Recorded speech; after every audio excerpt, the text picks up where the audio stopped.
بسم اللہ الرحمن الرحیم۔ السلام علیکم ورحمۃ اللہ وبرکاتہ۔ سعودی عربیہ کے تازہ ترین اپڈیٹ کے ساتھ عبدالستار خان لغاری آپ کی خدمت میں حاضر ہے۔ فرینڈ، اگر آپ میرے چینل میں نئے ہیں تو پلیز چینل کو سبسکرائب کر دیں۔ اگر آپ نے آلریڈی سبسکرائب کر رکھا ہے تو اس کے لیے میں آپ کا مشکور ہوں۔ ساتھ بیل کے آئیکن پہ کلک کرنا مت بھولیے گا اور ویڈیو کو بھی لائک کر دیں۔ چلتے ہیں آج کی سعودی نیوز کی طرف۔ سعودی عرب میں کرفیو کے دوران آمد و رفت کے لیے استعمال ہونے والے پاسز منگل 21 اپریل سے منسوخ ہو جائیں گے، جس کے بعد یکساں سینٹر لائن پاس ہی کارآمد ہوں گے۔ وزارت داخلہ کی جانب سے کرفیو پاسز کے بارے میں جاری ہونے والے بیان کے حوالے سے سعودی خبر رساں ایجنسی SPA کا کہنا ہے کہ مملکت کی سطح پر یکساں ڈیجیٹل پاسز ہی کارآمد ہوں گے۔ جن اداروں نے اپنے کارکنوں کے لیے سینٹر لائن پاسز حاصل نہیں کیے وہ منگل 21 اپریل تک حاصل کر لیں۔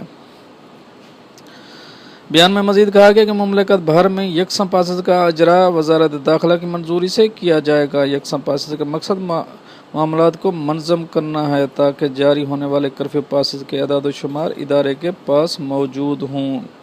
یاد رہے دیگر ممالک کی طرح سعودی عرب میں بھی کرونا وائرس کے حوالے سے پورے ملک میں کرفیو نافذ ہے، جبکہ جدہ سمیت ملک کے 9 شہروں میں 24 گھنٹے کا کرفیو نافذ کیا گیا ہے۔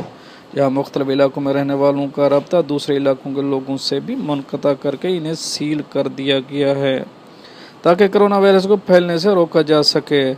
اشیاء ضروریہ کی ترسیل اور اہم امور کی انجام دہی کے لیے کارکنوں کو کرفیو کے دوران آمد و رفت کے لیے خصوصی پاسز جاری کیے جاتے ہیں۔ گزشتہ ہفتے یکساں پاسز کا طریقہ کار صرف ریاض اور مکہ مکرمہ میں تجرباتی طور پر متعارف کرایا گیا تھا، جس کے بعد اسے پورے ملک میں نافذ کیا جا رہا ہے۔ وزارت داخلہ نے یکساں کرفیو پاسز کے لیے 21 اپریل 2020 کی ڈیڈ لائن مقرر کی ہے۔ قبل ازیں روایتی کرفیو پاس ہر ادارہ اپنے کارکن کو جاری کرتا تھا، جس میں کارکنوں کی شناخت بتاتے ہوئے اس کے کام کی نوعیت اور روٹ بھی متعین کیا جاتا تھا۔ میڈیا سے متعلق افراد کے لیے کرفیو پاس ادارے کے لیٹر پیڈ پر ہی جاری ہوتا تھا، جسے وزارت اطلاعات کے ذیلی دفتر بعد ازاں علاقے کے تھانے سے تصدیق کرایا جاتا تھا۔ نئے یکساں کرفیو پاسز کے لیے وزارت داخلہ کی جانب سے انٹرنیٹ پر سہولت فراہم کی ہے، جہاں ہر ادارہ اپنے کارکن کا ڈیٹا فیڈ کرنے کے بعد وہاں سے پاس جاری کرا سکتا ہے۔ تاہم کرفیو پاس کی درخواست کو منظور کرنا یا نہ کرنا وزارت داخلہ کی صوابدیدی پر منحصر ہے۔